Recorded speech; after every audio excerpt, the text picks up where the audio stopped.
लेकिन उसके बावजूद भी राम जी जो है कितने अच्छे प्रकार से समझा रहे हैं। राम और भरत का मिलन चित्रकूट के अंदर बड़ा ही अद्भुत मिलन है। न आंखों से आंसू यूं छलकाइए, दिल की जुबान से ये समझ जाइए।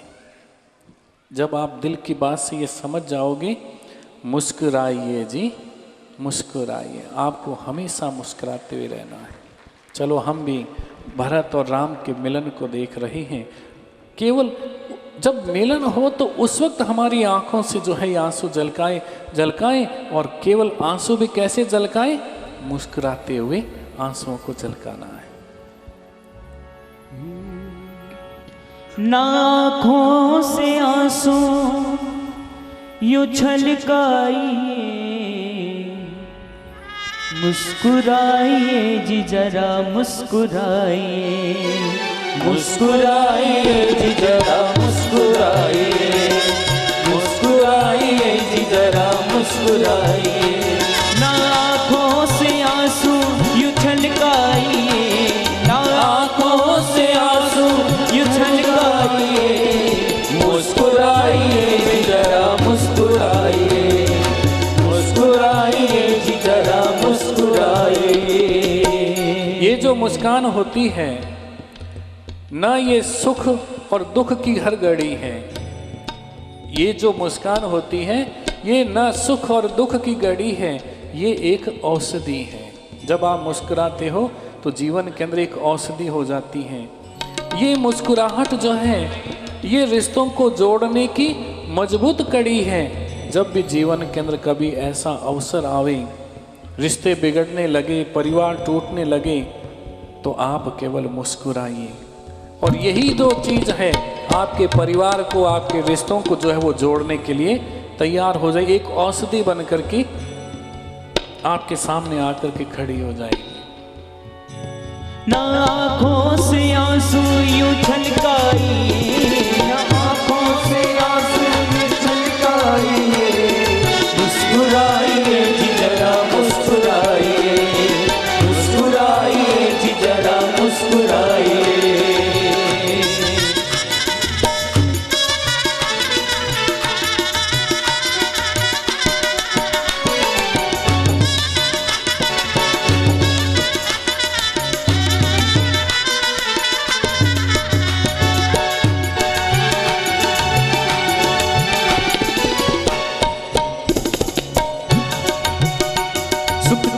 हर घड़ी की ये औषधि बड़ी है, रिश्तों को जोड़ने की मजबूत ये कड़ी है। सुख दुख की हर घड़ी की ये औषधि बड़ी है, रिश्तों को जोड़ने की मजबूत ये कड़ी है। तुम देखो आजमा कर मन में इसे जगा कर, दुनिया की सारी दौलत इसमें भरी पड़ी है। जी भर तन मन से यूं खिलखिलाइए, मुस्कुराइए जी जरा मुस्कुराइए, मुस्कुराइए जी जरा मुस्कुराइए। ना आँखों से आंसू, ना आँखों से आंसू यूं छलकाइए, मुस्कुराइए जी जरा मुस्कुराइए, मुस्कुराइए जी जरा मुस्कुराइए, मुस्कुराइए जी जरा मुस्कुराइए। देखिए भगवान राम के सामने कैसी विपरीत परिस्थिति है, लेकिन उसके बावजूद भी वो मुस्कुरा रहे हैं। ये भरत और राम का मिलन जो हो रहा है, भरत जी महाराज जो वो प्रेम के प्रतीक हैं, इसलिए भरत जी के लिए लिखा गया है 238 नंबर दोहे के अंदर देखिए कि प्रेम अमीय मंद विरहो भरत पयो दिगंभीर, मथि प्रगटे सुर साधु हित कृपा सिंधु रघुवीर। सुनिए, प्रेम जो है वो अमृत है। प्रेम क्या है? एक अमृत है। विरह क्या है? मंदलाचल पर्वत है। प्रेम अमृत है और विरह जो है वो मंदराचल पर्वत है। समुद्र मंथन की व्याख्या आ रही है, भागवत के अंदर है, सुना है आपने? समुद्र मंथन की कथा हमने सुनी है। मंदराचल पर्वत की मथानी बना करके वासुकी नाग की रस्सी बना करके समुद्र का जब मंथन होता है तो उसमें से अमृत निकलता है, अमृत की प्राप्ति होती है। वासुकी नाग की रस्सी बनी है, जब मथा समुद्र को तो उसमें से अमृत निकला था। अमृत क्या है? प्रेम है। अमृत किसे कहते हैं? प्रेम को अमृत कहा है। विरह मंदराचल पर्वत है और भरत जी जो हैं वो गहरे समुद्र हैं। भरत जी कौन है?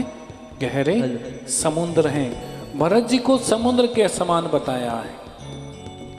कृपा सिंधु श्री राम जी ने देवताओं और राक्षसों के हित के लिए, देवताओं और राक्षसों ने जब समुद्र का मंथन किया था तो उस वक्त वो अमृत निकला था। लेकिन आज जो है जब परमात्मा ने इसका मंथन किया है तो उस मंथन से जो है, इस मंथन को किसने किया है? राम जी ने किया है, प्रभु श्री राम ने किया है। और ये अमृत किसके लिए निकाला है प्रभु श्री राम ने?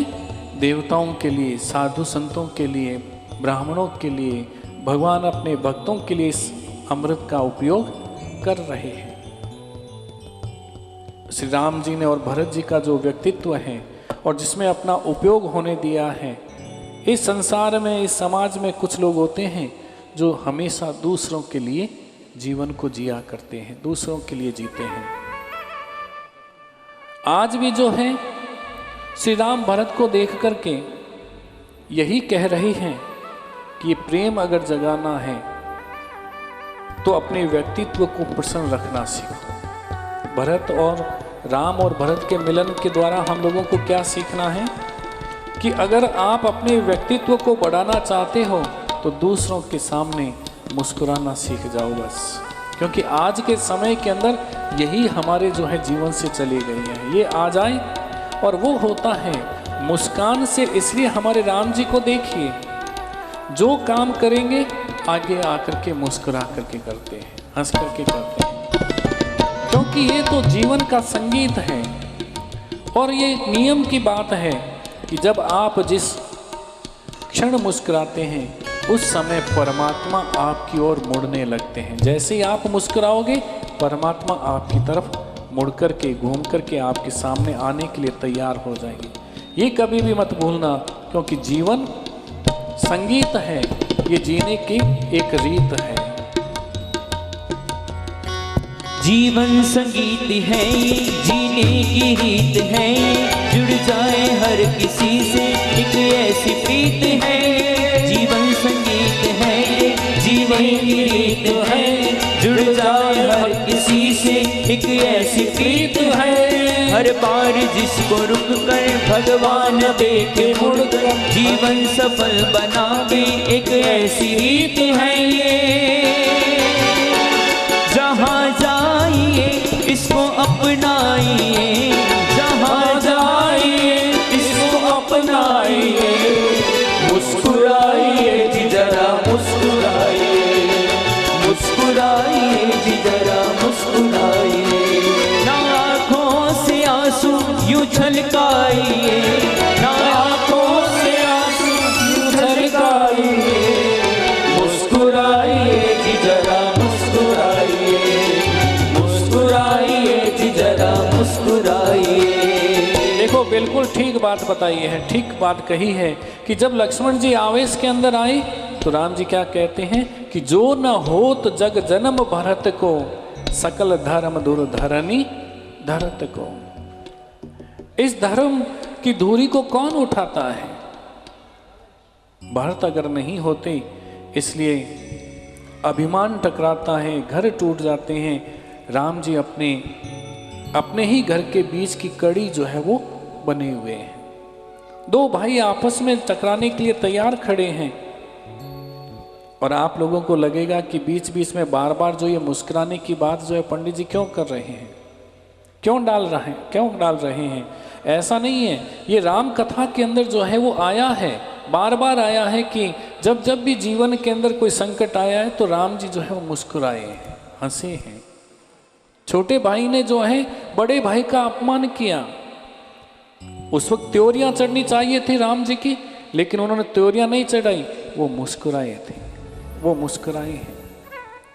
जिस व्यक्ति को कल राज तिलक होना था और वनवास हो गया, लेकिन उसके बावजूद चेहरा उतर जाना चाहिए था, दुखी हो जाना चाहिए था, लेकिन उसके बावजूद भी निकलते वक्त वो मुस्कुरा रहे हैं। जिसकी अर्धांगिनी का अपहरण हो गया हो, जिसको रावण जैसा विश्व विजयी जो है वो जंगल विश्व विजयी रावण जैसा जो है रावण जो है वो उठा करके लेकर के चला गया हो, उनके साथ में संघर्ष करना पड़ा हो, लेकिन फिर भी रामचरितमानस अगर आप पूरा पढ़ोगे तो उसके अंदर 19 बार जो है हंसे शब्द आया है, 19 बार हंसे शब्द आया है, और 17 बार जो है वो मुस्कुराना शब्द आया है। 17 बार मुस्कुराना शब्द आया है और 20 बार जो है वो बिहसना शब्द आया है। 20 बार बिहसना शब्द आया है। क्या रहे होंगे राम? देखो पूरी रामचरितमानस के अंदर कितनी बार वो मुस्कुराए हैं। विपरीत परिस्थिति के अंदर जो है वो मुस्कुराना, ये राम से कोई सीखे। हमारे जीवन में कोई संकट आता है तो हम चिल्लाने लग जाते हैं। अभी आप घर जाओगे तो बहू मान लो समय के ऊपर आपको कोई चाय नहीं पिलाएगी तो आपका मूड खराब हो जाएगा, मूड अपसेट हो जाएगा। थोड़ी देर हो जाएगी, आरती छोड़ करके भाग जाता है, पंडित जी तो रोज तो मोड़ा कर रहे, मूड खराब हो जाता है। हम कथाएं सुनते हैं, अपने आप को भक्त कहलाते हैं, लेकिन ये भी मालूम नहीं कि कथा को सुना कैसे जाता है। हम जो है कथा पूरी हुई नहीं। कथा पूरी कब होती है? जब आरती पूरी होती है, लेकिन हम तो मूड खराब कर लेते हैं। विपरीत परिस्थिति के अंदर भी हम मुस्कुराते हुए रहें, यही जो है वो राम जी हमको सिखा रहे हैं। पता नहीं क्या क्या करते हैं, हमारे जीवन में थोड़ा सा संकट आता है तो हम आत्महत्या तक करने की सोचने लग जाते हैं। लेकिन राम जी हमको ये समझा रहे हैं कि जैसे ऐसी परिस्थिति भी आ जाए कि आत्महत्या तक करने के लिए भी नौबत आ रही है, तो उस वक्त भी थोड़ा मुस्कुराइए आप, और जैसे ही आप मुस्कुराओगे तो उस वक्त आपका मन जो है वो बदल जाएगा। क्योंकि छोटे से दिल में कोई अरमान रखना, दिल आपका बहुत छोटा सा है, बहुत ज़्यादा बड़ा नहीं है। छोटे से दिल में कोई अरमान रखना, मन कुटिल है पर दिल हृदय पवित्र होता है, बड़ा शुद्ध होता है। मनुष्य के शरीर के अंदर ज़्यादा हो गए दिल जो है मिलने वाले अब बहुत कम हो गए। खाली दिल वाले तो बहुत मिल जाते हैं, लेकिन दिल वाले मिलना ही मुश्किल हो गया है। लेकिन छोटे से दिल में कोई अरमान रखना, दुनिया में कोई अलग पहचान रखना। जब आपके मन में कोई अरमान होगा तभी तो आपको लोग पहचानेंगे। देखो राम जी हमें सिखा रहे हैं, आप सीरियस क्यों रहे हो? आप तो मुस्कुराते रहो। देखो हंसने का वजन है, मुस्कुराने का वजन है, आप मुस्कुराते रहिए, आप चिंता मत करो, सीरियस मत होइए। अभी आरती होने वाली है, आप कहोगे कि लो पंडित जी ने एक बात और ठोक दी कि भाई आरती करा के जाओ। नहीं, सीरियस मत हो, मुस्कुराते हुए रहना। एकदम आपको ऐसा लगेगा कि रावण की हम ऐसे बैठ जाते हैं कि रावण की सेना, ऐसे नहीं बैठना है, हमें राम जी की सेना बन करके बैठना है। हम राम जी की सेना हैं, राम के हैं। जरा मुस्कुराइए। इतना सीरियस होकर के हमको कथा नहीं सुननी है, छोटे से दिल में एक अरमान जो है वो रखना है। अभिमान हर जगह है, हर और दिखाता है, ये सर उठाए अपना हर राह में खड़ा है। छोटे बड़े का चक्कर घर घर में चल रहा है, लेकिन जो मुस्कुराए छोटा है ना बड़ा है। जमाने को ये बात समझाइए, जमाने को ये बात समझाइए। मुस्कुराइए जी जरा मुस्कुराइए, मुस्कुराइए जी जरा मुस्कुराइए। ना आँखों से आंसू यूं छलकाइए, ना आँखों से आंसू यूं छलकाइए। मुस्कुराइए जी जरा मुस्कुराइए, मुस्कुराइए जी जरा मुस्कुराइए। ना आँखों से आंसू यूं छलकाइए, ना आँखों से आंसू ये छलकाइए। मुस्कुराइए जी जरा जरा मुस्कुराइए। अब देखिए, ये मुस्कुराना भी आज के समय के अंदर बड़ा डाउट का विषय हो गया है। हर जगह के ऊपर आप मुस्कुरा भी नहीं सकते हैं, केवल कथा में ही मुस्कुरा सकते हैं। आप कहीं बाजार में खड़े हो और वहां जाकर के मुस्कुरा दोगे तो लेने के देने पड़ सकते हैं। यही एक स्थान है ठाकुर जी के सामने, परमात्मा के सामने, भगवान के सामने आप बैठ करके, आपको अगर आप जो है कहीं बाजार में खड़े और ताली बजाने लग जाओगे तो लोग कहेंगे कि ये कौन आ गया है। लेकिन ये एक ऐसा स्थान है, यही तो भक्त की पहचान है कि देखो यहाँ ताली बजती है, वही वास्तव में लगता है कि हाँ हम यहाँ कथा के अंदर बैठे हैं। ताली बजाने के लिए इसीलिए कहते हैं कि हमको ये पक्का हो जाए कि हम कथा में ही बैठे हुए हैं, सत्संग के अंदर बैठे हुए हैं। ये डाउट का विषय हो गया। हमारे एक मित्र हैं, सखा हैं, वो गेरुए वस्त्र धारण करके रखते हैं, साधु जैसे कपड़े पहनते हैं, लेकिन साधु नहीं है, गृहस्थी। और उनका आना जाना जो है वो बाहर लगा रहता है, प्लेन के ऊपर जो है उनकी यात्राएं होती रहती हैं। और आप जानते हो कि प्लेन के अंदर, हवाई जहाज के अंदर एयर होस्टेस जो होती है वो कैसे रहती है, वो हमेशा मुस्कुराती रहती है। और वो पंडित जी की भी आदत है मुस्कुराना, तो पंडित जी भी मुस्कुराएं। हमेशा का आना जाना था, जान पहचान उनकी हो गई थी। तो उस समय जो है एक दिन जो है संयोग से एक पुरानी एक एयर होस्टेस तो थी ही, एक नई और जो है एयर होस्टेस आ गई थी। तो जैसे ही पुरानी एयर होस्टेस के सामने पंडित जी मुस्कुराए तो वो भी मुस्कुराई। थोड़ी देर के बाद में वो जो नई एयर होस्टेस है वो आई, तो वो उनके सामने पंडित जी मुस्कुराए तो वो मुस्कुराई नहीं। तो पंडित जी को लगा कि भाई क्या हुआ। फिर जो है वो अंदर चली गई, और अंदर गई तो पंडित जी जाकर के अंदर देखते हैं कि दोनों आपस में बातें कर रही थी। तो पुरानी होस्टेस आई तो उन्होंने, पंडित जी ने पूछा कि भाई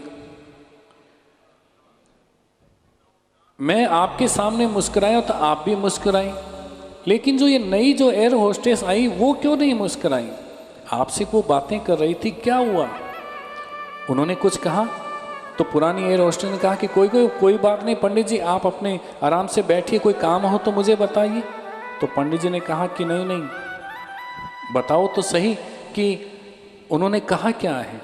तो उन्होंने कहा कि ये जो बाबा जी बैठे हैं ना, वो आज कुछ ज़्यादा ही मुस्कुरा रहे हैं। तो इसी प्रकार से बताएं कि डाउट का विषय हो गया है। भरत जी महाराज राम जी के पास में गए हैं, बहुत प्रयास किया लेकिन राम माने नहीं, और आखिर के अंदर भरत प्रभु श्री राम का, दोनों राम और भरत जो है आपस में मिलते हैं। और भरत जी जो है खड़ाऊ लेकर के अयोध्या जो है वो पुनः आए। भरत जी ने खड़ाऊ को जो है सिंहासन के ऊपर रखा, स्थापित किया, और स्वयं जो है नंदी ग्राम में रह करके एक कुटिया बना करके जो है वो रहने लग गए थे। रामकाज जो है वहीं से किया करते थे। 326 नंबर दोहे के अंदर देखिए कि भरत चरित करि नेम तुलसी जो सादर सुनहि, सिया राम पद प्रेम अवसी हुई भव रस विरति। जो भरत जी का यह चरित्र सुनता है वो राम जी के